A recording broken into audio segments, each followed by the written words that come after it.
우리의 가슴에 손을 얹고서 흔들리지 않는 우리의 신앙을 함께 고백하도록 하겠습니다. 나는 계시의 말씀인 성경이 하나님께로부터 우리 시대에 나에게 주신 생명의 말씀임을 믿으며 말씀대로 살 것을 고백합니다. 주여 이제 말씀하옵소서. 주의 종이 듣겠나이다. 아멘. 오늘 이 시간에는 아가서의 말씀을 통하여서 일어나 함께 가자, 일어나 함께 가자라는 제목으로 하나님의 말씀을 증거하도록 하겠습니다. 여러분들 요즘 날씨 너무 덥지 않습니까? 우리 성가대분들 가운 벗으셔도 상관없습니다. 예, 상관없습니다. 예, 좀 편안하게 있으시고요. 날씨가 폭염이 정말 기록을 자꾸 달성하고 있죠. 한국은 또 어떤 스포츠 중에서도 야구에 좀 진심인 나라 아닙니까? 그런데 어저께는요, 저기 남쪽 지역으로 해가지고 온도가 41도가 넘어가 버리니까 프로야구 경기까지도 취소되었다고 하죠. 대한민국의 가장 건장한 남성들 아닙니까? 프로 선수들인 것이죠. 그런데도요, 그 열기가 강력한 체력을 가지고 있는 프로 선수들마저 위험하게 만드는 정말 그런 폭염의 시절을 저희가 지금 지나가고 있지 않습니까? 아무쪼록 이 어려운 이런 무더위 속에서 우리 성도님들 마음과 생각, 건강 잘 지키셔가지고 주의 은혜 가운데에 참 하루하루를 은혜 가운데 잘 이겨내실 수 있기를 주님 이름으로 축복합니다. 왜 이런 무더위가 기승을 부리는데 말이죠. 참 이상하게도 우리의 마음은 그 어느 때보다도 차가운 것 같은 그런 시절을 보내고 있지는 않습니까? 온도는 막 올라가는데요, 내 몸의 체온도 올라가는데 우리의 마음은 그냥 꽉 닫혀 있고 한겨울 같은 것이죠. 사람도 만나고 싶지 않고 새로운 일을 시작해야 되는데 그 일을 시작할 힘도 나지 않고 그냥 내 안에 문을 꽉 걸어 잠그고 그냥 가만히 있고 싶은 그러한 겨울과 같은 상태 말이죠. 우리의 현실은 막 열기가 끓어오르고 있는데 우리의 마음은 그 어느 때보다도 또 차갑고 외롭고 으슬으슬한 그러한 정반대의 삶을, 그러한 시간을 보내고 계신 현대인들이 참으로 많다라고 하는 것이죠. 그러한 마음의 상태에 있는 분들을 향하여서 오늘 이 아가서는요, 솔로몬이 사랑의 러브레터를 쓰고 있다라고 하는 것입니다. 아가서를 기록한 사람은 솔로몬입니다. 그런데 이 아가서의 말씀을 읽어보면요, 오늘 저희가 읽었던 본문도 그렇지만은 8절과 9절은 여성의 위치에서 이 글을 써내려가고 있고요. 또한 9절에서 10절에서부터 시작해가지고는 또한 남성적인 의미가 드러나 있는데 쓴 사람은 솔로몬입니다. 그래서 솔로몬이 그가 사랑하던 술람이 여인의 입장에서 그와 나누었던 대화들과 추억들 속에서 또한 그 외에 많은 사람들과의 그런 대화들 속에서 솔로몬이 직접 그 입장이 되어서 이 글을 써내려가고 있는 것이 이 아가서인 것이죠. 그래서 하나의 편지 형식과 같고 하나의 시와 같은 그런 의미를 가지고 있어서요, 아가서를 그냥 일반적인 그냥 문자 그대로 이 성경을 읽으면은요, 그냥 한 남녀 간의 러브레터, 사랑의 편지처럼 이렇게 받아들이게 되어지는데 그거는 성경의 본래적 의미를 많이 희소화시키게 되어지는 것이죠. 우리 문학에서도 이런 사랑의 언어로 기록되어져 있는 글들이 있지 않습니까? 사미인곡, 송민곡 같은 이 글을 쓴 정철이라고 하는 분 말이죠. 임금을 향한 충성의 마음, 충실의 마음을 가지고서 임을 향하여서 이 글을 쓰고 있지 않습니까? 그래서 이 글을 쓸 때에 임을 향하여서, 글을 쓰는 사람은 남성인데 여성의 위치에서 그분을 사랑하는 마음을 가지고 쓴 곡이 이제 사미인곡. 그래서 우리 문학에도 학생들이 공부하는 그런 책에도 등장을 하게 되어지는 것이죠. 그냥 글자 그대로 읽는 것이 아니라 그 속에 담겨져 있는 속뜻, 감정까지도 우리가 찾아내서 읽어야 그 본래적 의미를 알 수가 있는 것인데요, 아가서가 그렇다라고 하는 것이죠. 날씨는 여름인데 우리의 마음은 한겨울과 같은 이러한 고독한 추운 삶을 살아가고 있는 우리들을 향하여서 하나님께서는요, 우리에게 사랑의 편지를 아가서를 통해서 우리에게 들려주고자 하신다라고 하는 것입니다.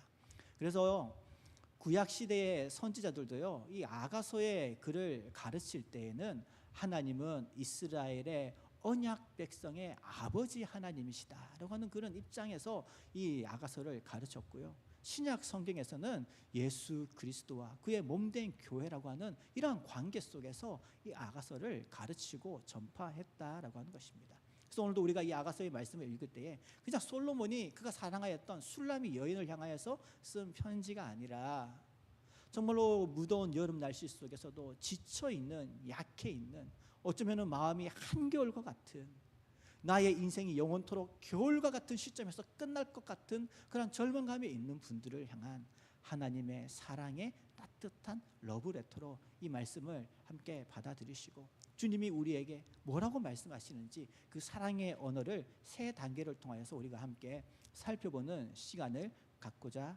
하겠습니다. 먼저 첫 번째로 이 하나님은요, 이 아가서를 통하여서 솔로몬이 하나님이 우리를 얼마나 사랑하는지 8절 9절 보면은 잘 표현하고 있는데, 8절 9절을 제가 읽어드리겠습니다.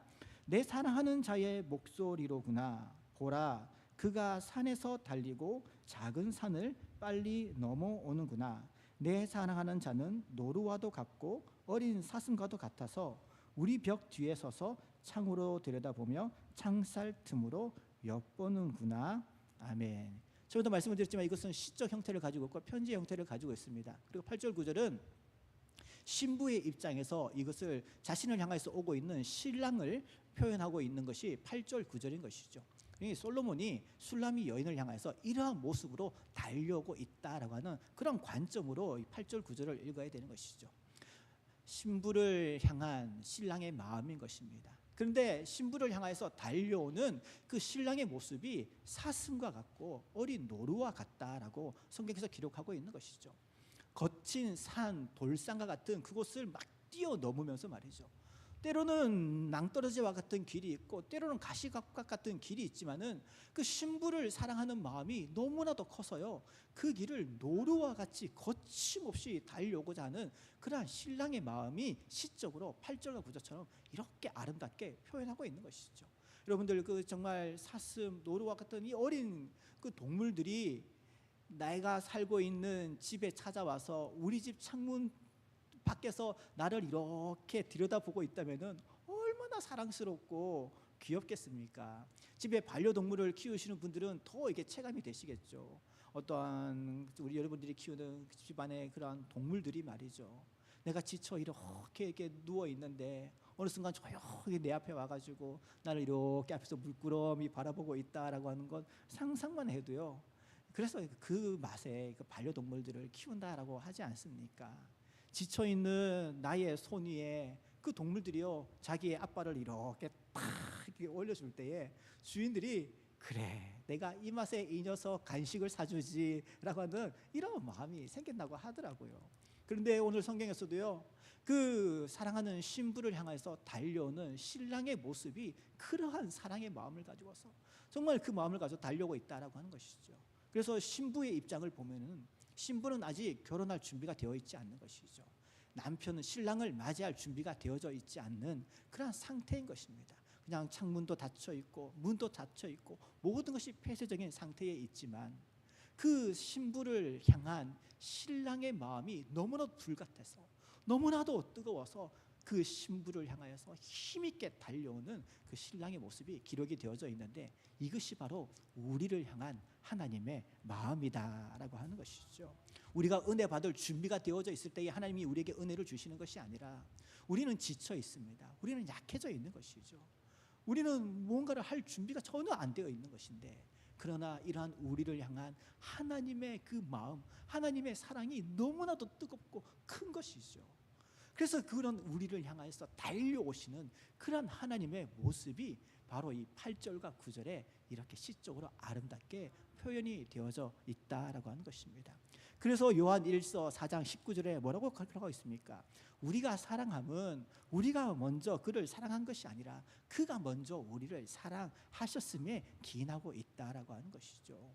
우리의 신앙이 뛰어나서 우리의 능력으로 하나님을 만나게 된 것이 아니라 우리는 하나님 앞에 나아갈 수 없는 죄인인 것입니다. 그러나 이러한 우리들을 사랑하사 하나님이 우리에게 찾아오신 것이죠. 이게 복음 아닙니까?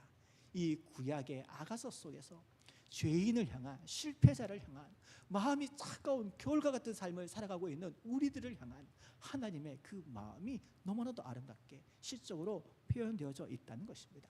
그래서 요한복음 15장 16절에 너희가 나를 택한 것이 아니요 내가 너희를 택하여 세웠다라고 우리 주님께서 우리를 향하신 그 창세전부터 우리를 향한 그 계획과 우리를 향한 하나님의 뜻이 얼마나 크고 아름답고 놀라우신지를 기록하고 있는 것 아니겠습니까?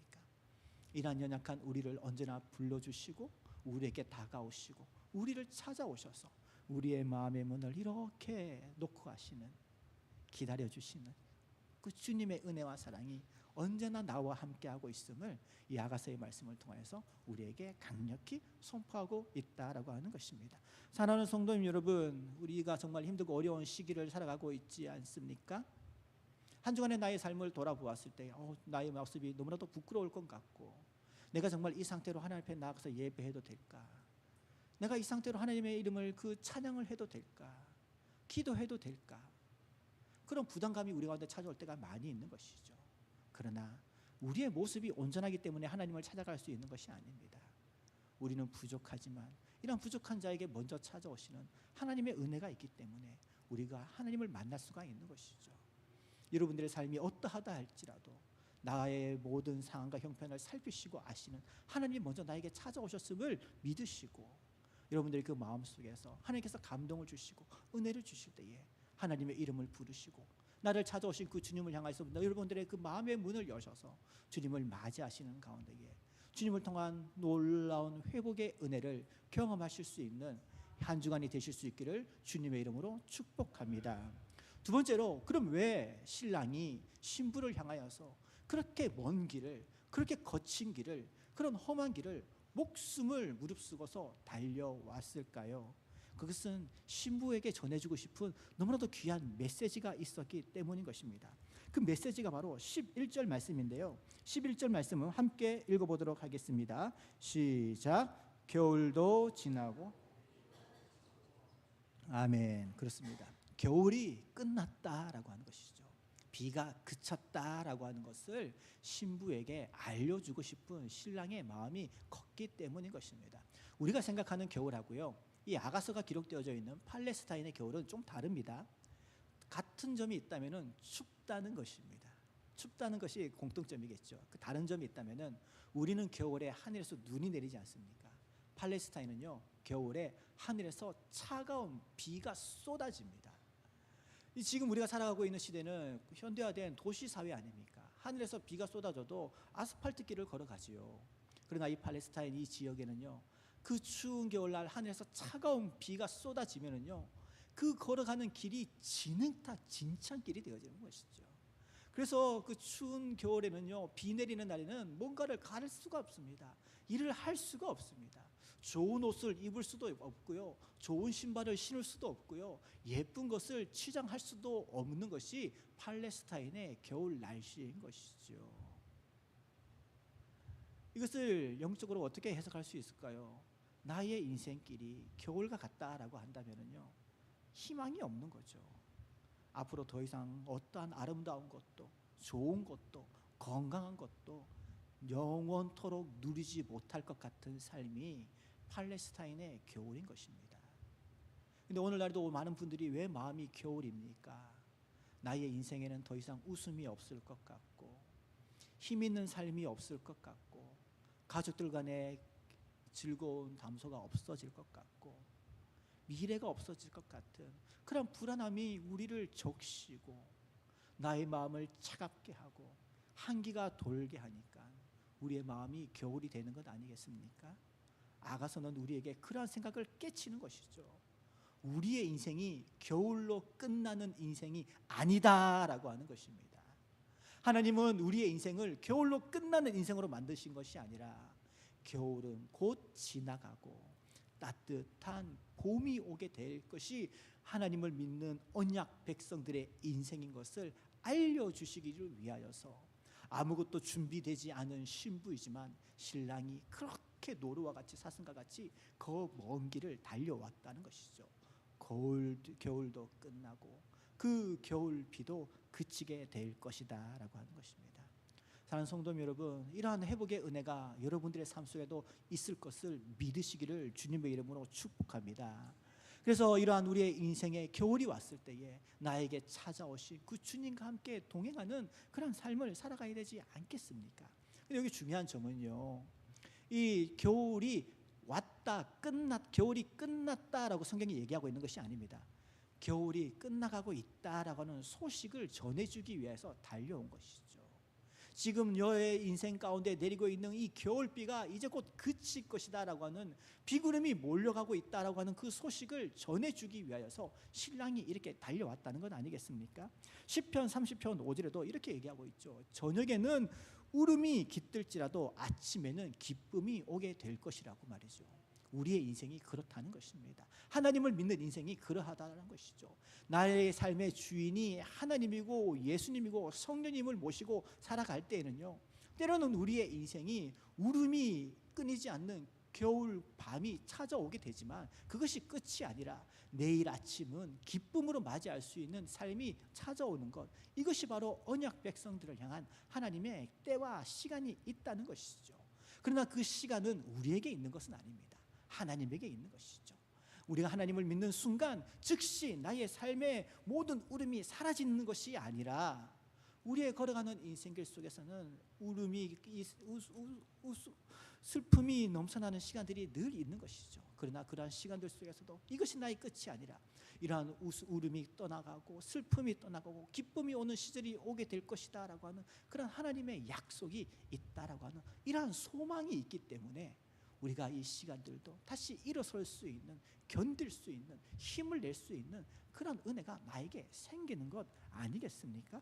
그래서 이사야서 60장 1절에서도요, 일어나 빛을 발하라, 이 빛이 내게 이르렀다 라고 말씀을 하는 것도 그러한 것이죠.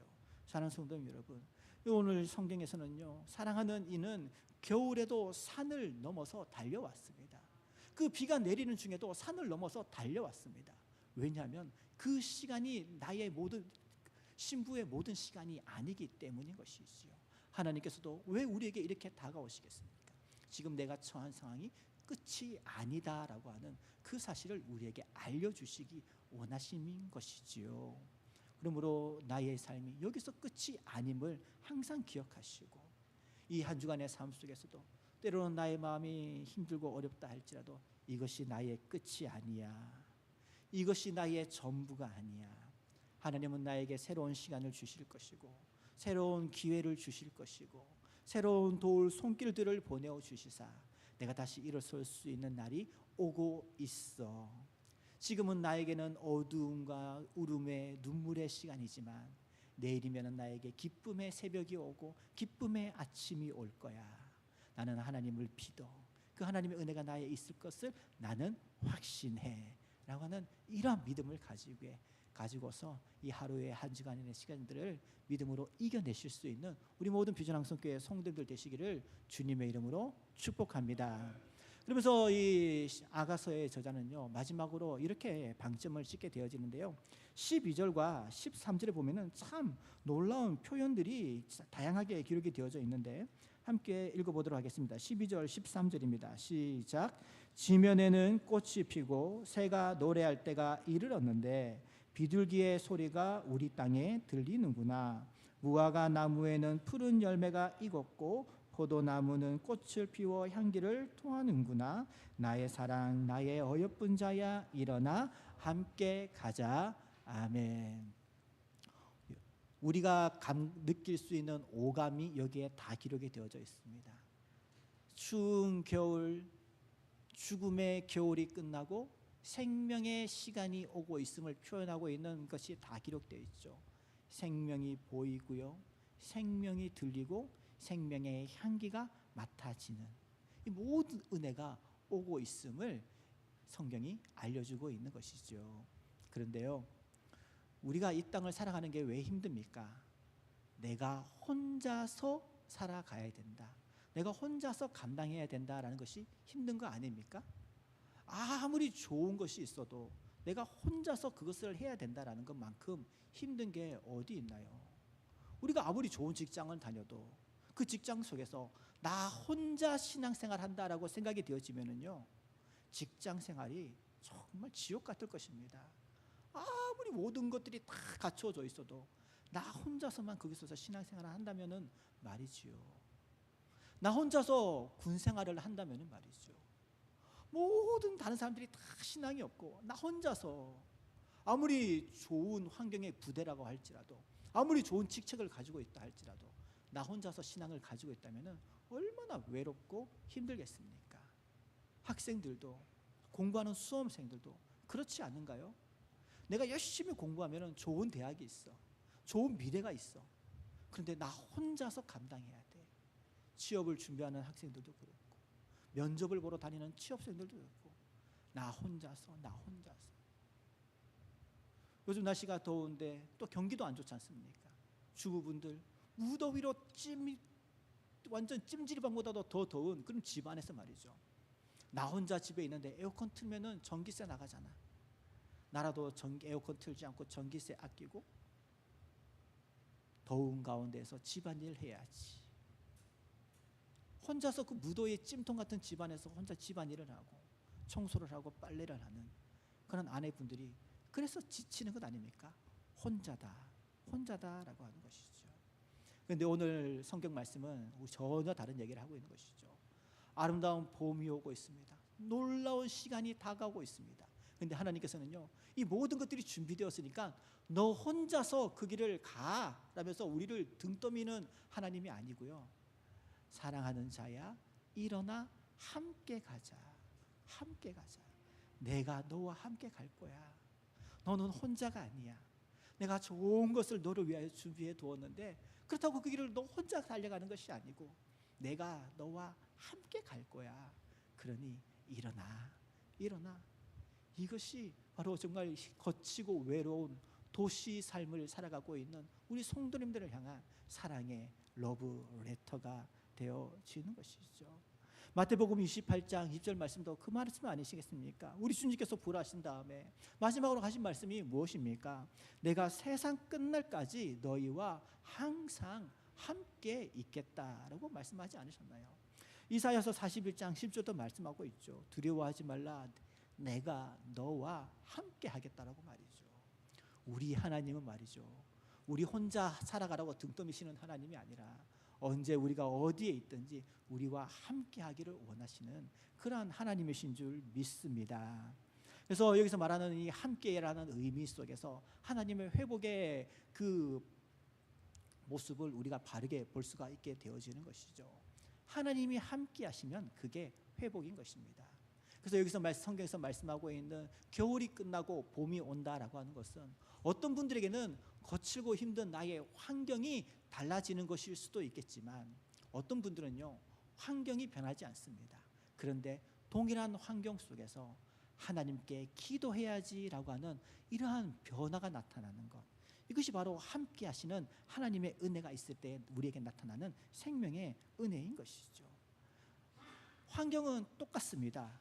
그런데 아니야, 내가 이 상태에서 머물러 있으면 안 돼, 다시 힘을 내어야지 라고 하는 이러한 새로운 힘과 용기와 소망이 생기는 것, 이것이 바로 함께 하시는 하나님이 우리와 함께 하게 될 때 나타나는 그런 놀라운 기적과 같은 역사가 되어지는 것이죠. 그래서 갈라디아서 5장 25절에 하는 말씀이 이것 아니겠습니까? 우리가 성령으로 살면 또한 성령으로 행하게 되어진다라고 하는 것을 말이죠. 이러한 변화의 역사가 나의 혼자의 능력으로 가능한 것이 아니라 나와 함께 하시는, 나를 도와주시는, 일어나 함께 가자라면서 우리를 격려하시고 우리를 도우시는 성령 하나님의 은혜가 우리와 함께 하고 있기 때문에 우리가 이러한 생명의 길을 걸어갈 수가 있고 변화의 모습을 가질 수가 있게 되어지는 줄 믿습니다. 그런 점에서 우리는 결코 혼자가 아니다라고 하는 이 사실을 기억하며 이 한 주간을 살아가실 수 있는 우리 모든 성도님들 되실 수 있기를 주님의 이름으로 축복합니다. 우리 그런 의미에서 옆에 계신 분들에게 좀 이렇게 고백했으면 좋겠습니다. 당신은 혼자가 아닙니다. 시작. 예, 감사합니다. 그리고 또 우리 또 믿음의 공동체이지 않습니까? 신앙 안에서 우리가 또 이렇게 함께 축복했으면 좋겠는데요. 우리 함께 걸어갑시다. 시작. 네, 감사합니다. 이것이 하나님께서 믿는 자들에게 주시는 은혜인 것이죠.